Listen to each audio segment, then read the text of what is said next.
Blood sugar হঠাৎ কমে গেলে কি করণীয়?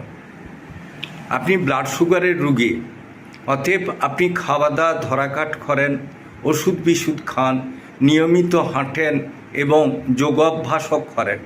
কিন্তু এত সত্ত্বেও যদি আপনার হঠাৎ ব্লাড সুগার কমে যায়, দরদর করে ঘাম দিতে থাকে, নার্ভাস ফিল করেন, আপনি যদি সংজ্ঞাহীন হওয়ার অবস্থায় চলে যান এবং সর্বোপরি আপনার ভেতরটা যদি ছটফট করতে থাকে, প্রচণ্ড ইনসিকিউরিটি ফিল করেন, আপনি কাছের লোককে কাউকে ডাকুন এবং বসে যান এক জায়গায়। হাতের কাছে যদি আপনার চিনি থাকে, 2-4 চামচ চিনি মুখে চিবিয়ে খেয়ে জল খান, অথবা আপনি বড় লজেন্স থাকলে খান বা 2টো বড় রসগোল্লা খেয়ে নেন। এটা খাবার পর একটু রেস্ট নেন, আপনার সুগার উঠে আসবে।